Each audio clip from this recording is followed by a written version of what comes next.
kubahiriza igihe, mbere y'igihe si igihe, na nyuma y'igihe si igihe. Kubahiriza igihe ni ingirakamaro.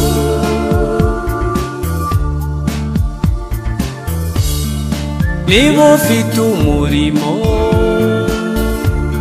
ujye uwukorera igihe, reka kunebwa kandi utarusikiwe. Igihe cyahise ntikiba kikigarutse.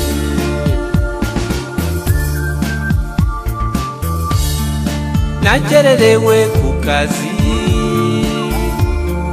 ntibaranyirukana, ndiruka ngo mpagere hakiri kare. Nkora impanuka nahise njya mu bitaro.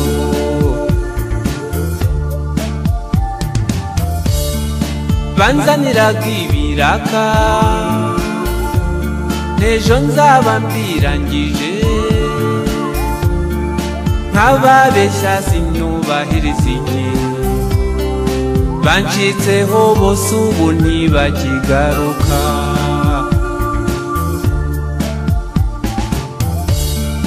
Kubahiriza igihe, mbere y'igihe si igihe, na nyuma y'igihe si igihe. Kubahiriza igihe ni ingirakamaro.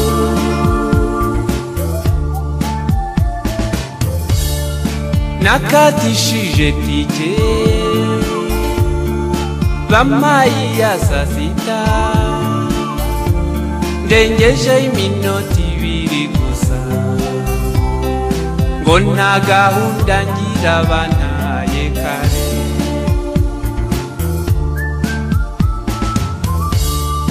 Nari mfite randevu bampaye iya saa 4, zibura iminota 5 nkomanze. Ngitahire n'ibiwanyaruko mukora.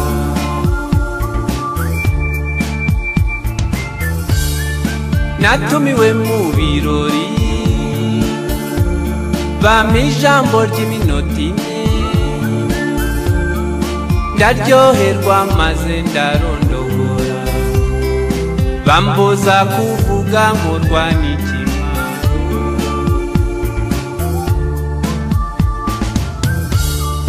Twagiye mu nama ejo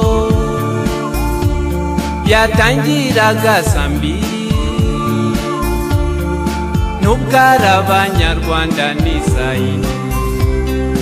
Narahageze nsanga inama irarangiye.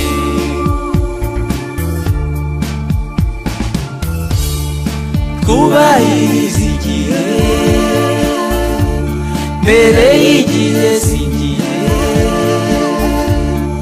na nyuma y'igihe si igihe. Kubahiriza igihe ni ingirakamaro.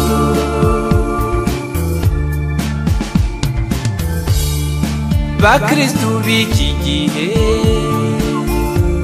ko tutubahiriza igihe cyo gusenga Imana twayigeneye, tuzayibwira iki turangwa n'ikinyoma?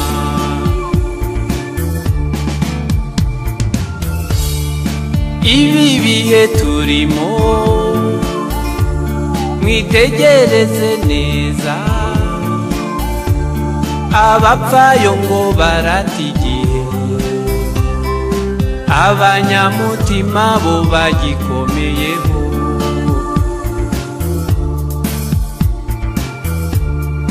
Kubahiriza igihe,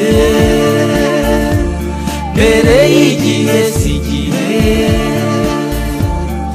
na nyuma y'igihe si igihe. Kubahiriza igihe ni ingirakamaro. Abica gahunda mwica byinshi, nimuhuguke.